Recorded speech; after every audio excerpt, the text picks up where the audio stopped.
Demək, sadə həqiqət mətninə davam edirik. Mətnə əsasən 14-cü Ludovik haqqında doğru fikirlər. Cəzadan əvvəl məhbusu sınağa çəkir, düzdür. Məqsədi məhbusa azadlıq verməkdir. Məqsədi məhbusa azadlıq verməkdir. Bunu düşünə də bilərəm, düşünməyə də bilərəm. Nəyə görə? Məqsədi məhbusa azadlıq versədi, yəni o ifadəni işlətməzdi ki, sabah nə edəcəksən, sən cəzanı çəkəcəksən. Yəni rahatlıqla bu versiyanı orada mətnin nəticə hissəsində deyərdi ki, mən sənə bunu göstərmək istəyirdim. Amma nə edin, sən onu görmədin və səni azad edirəm. Elə bir şey olardı. Ona görə 2 biraz 2 başlıdır. 2 səhv olacaq. Soyuqqanlı davranır, düzdür. Gedir ona demir ki, bax, əslində hardaydı? Hücrədə idi çıxış, hücrənin qapısı açıq idi. Onu demir ona. Yəni tələsmir, soyuqqanlı davranır, düzdür. Məhbusun cəzasını yüngülləşdirmək məqsədi güdür. Cəzasını yüngülləşdirmək məqsədi gütsəydi, canını qurtarırsa, onun cəzası yerində qalmır ki, təmiz cəzadan azad olur. Ona görə də 4 səhv olacaq, verdiyi vədə xilaf çıxır. Verdiyi vədə xilaf çıxmır. Niyə görə vədə xilaf çıxmır? Deyir ki, mən sənə qarşı dürüst idim. Burada bu ifadəni artıq görür ki, verdiyi vədə xilaf çıxmır. Ona görə cavabımız olacaq. 1-3. Sonra əsas ideyası. İnsan çox vaxt mürəkkəb yollar axtardığı üçün sadə yollar görmür. Elə cavabımız A variantı olacaq. Ümid hissi insanı yanlış qərarlara sürükləyir. Yanlış qərar vermirdi orada. O sadəcə çarə axtarırdı. Məsələ oradaydı. Sonra azadlıq yalnız fiziki maneələri aşmaqla əldə olunur. Bu da səhvdir. B də səhvdir, C də səhvdir. Hər kəs öz layiqli cəzasını çəkir. Burada da o mətndə onunla danışılmırdı. İnsan təhlükə qarşısında məntiqə əsaslanan düşünmə qabiliyyəti qazanır. Burada o həll yolu tapmır ki, məntiqlə həll yolu tapmır ona. O sadəcə neyinir? Vaxt qutarır, çarəsiz qalır və həll yolunu tapa bilmir. Ona görə enində çıxır cavab A. Demək, üzərində rəqəm yazılmış sözlərin kontekstdəki mənaları. Haradaydı üzərində rəqəm yazılmış sözlər? 1. Var idi nə? Mühafizəçi. Mühafizəçi olacaq nə? Keşik çəkən, qoruyan adam. Sonra ikincisi nə idi? İkincisi orada yəqin ki nə var idi orada? Üzərində rəqəm yazılmış sözlərin. Bircə dəqiqə baxaq oradan. Şans vermək var idi orada. İmkan vermək, özünü təsdiq etməyə, günahı səhvini düzəltməyə A olacaq, 2A olacaq. Sonra 3-ə də nə olacaq? 3 də zirzəmidir, yer altında olan ev, ambar tikili ev C olacaq, cavab D variantı. Mətnə əsasən səbəb məlum deyil. Məhbus niyə ümidlənirdi? Deyirdi ki, Ludovik dedi ki ona, əgər tapsan nə edəcəksən? Buradan çıxış yolun olacaq.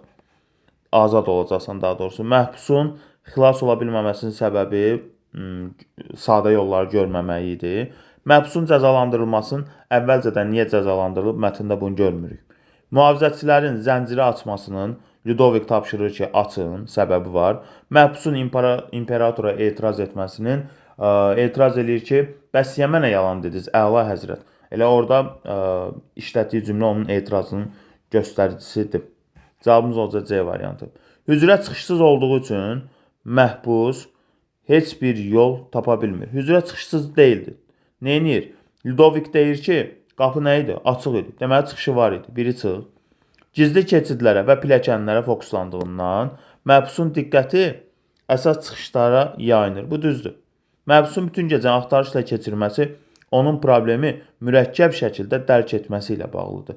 Bu da düzdür. Şans qazanmış məhbus göz önündəki imkanı dəyərləndirə bilmir. Bu düzdür. Yanlışın altından yazılıb. Ona görə 4-ü götürə bilmərəm burada. Elə 4-ü çıx. Çıxdıq 4-ü. Biri də çıx. Qalır cavabımız nə? 2, 3, 5.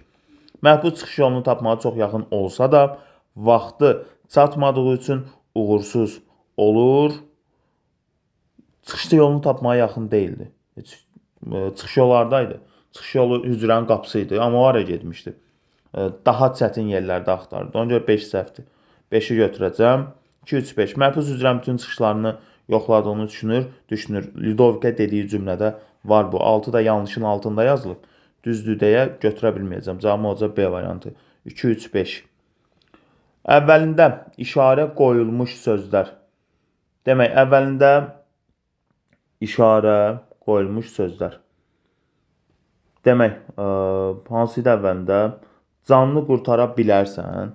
Canlı qurtara bilərsən. İfadələrin mənası. Canlı qurtara bilərsən. Nə olar ifadəsinin mənası? Olar. Nə ola bilər? Xilas ola bilərsən, canlı qurtara bilərsən, azad ola bilərsən, yaza bilərsən, problem yoxdur. Xilas ola bilərsən. Burada hansı zamandadır, ona da fikir vermək lazımdır. Qeyri-qəti gələcək zamandadır. Xilas ola bilərsən şəklində yazırsan. Azad ola bilərsən, azad ola bilərsən.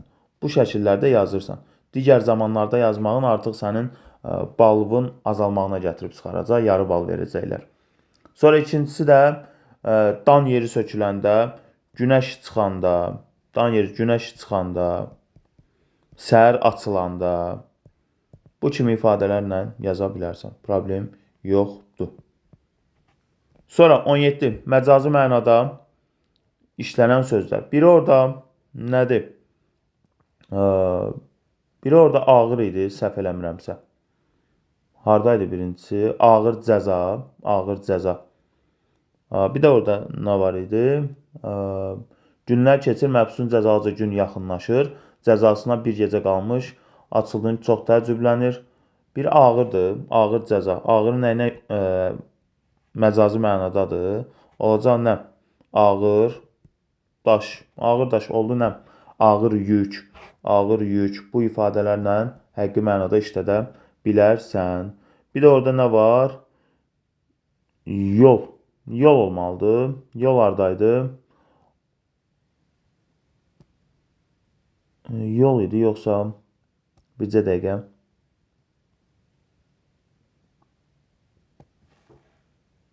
Tam görmürəm onu. Yəqin ki, qapalıdır orada, ya da dardır. Dar oyuq həqiqidir. Qapalı pəncərə həqiqidir. Köhnə əsrdə həqiqidir. Köhnə əsr. Bir də orada nə qalır? Bir də orada qalan, şans verirəm canlı bu sənin mühafizəliyi də mühafizələri bərabər içəri girir.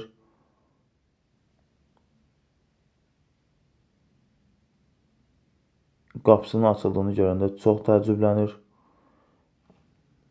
Mən niyə onu görə bilmirəm?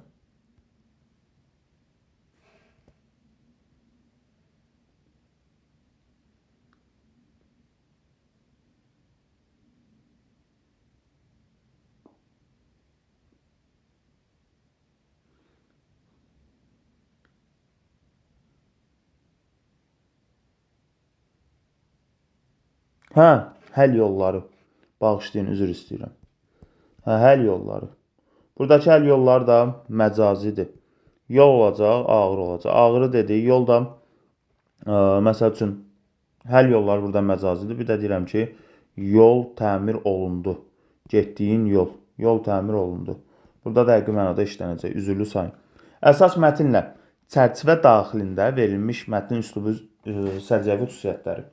Demək, burada çərçivədə olunmuş mətn rəsmi işgüzardadır. Rəsmi işgüzar.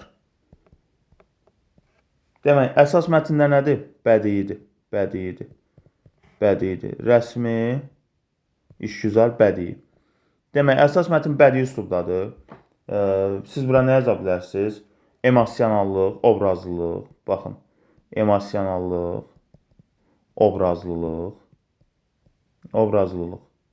Rəsmi işgüzara da yaza bilərsiniz ki, sintaksi nədir?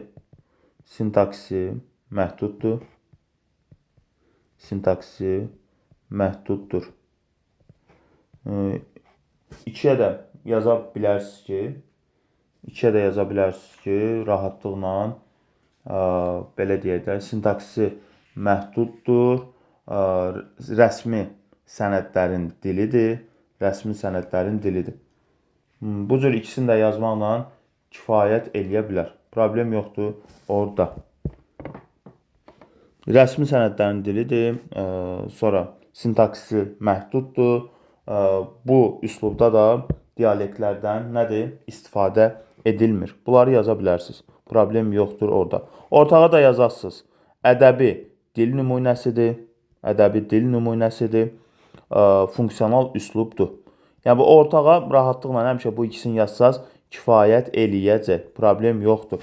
Mətndə onun üslubuna uyğun olmayan cümlə. Burada yəqin ki, hardaydı o? İmperatorun açıqlamasını verən cümlə idi. Baxın, bu cümləni görürsünüz. Bu cümləni yazsaz, kifayət eləyəcək. Kifayət eləyəcək. Demək, elə cümlə, həmin cümlə əsaslandırma da nə olacaq? Burada əsaslandırma yazacaqsan ki, bədii üslubda nə yaza bilərsən? Cümlələr məcazi mənalı ifadələrlə, obrazlılıqla, emosionallıqla ifadə olunur. Amma bu cümlədə obrazlılıq, emosionallıq ifadə olunmur. Nə var burada? Anlaşıqlıq var, aydınlıq var. Anlaşıqlıq, aydınlıq var. Ona görə də bu üsluba aid olmayan xüsusiyyətdir. Bu cür yaza bilərsiniz. Sonra 20-ci sual. 20-ci sual nə idi? Baxa 20-yə də. Mətndəki tərkib hissələri arasında.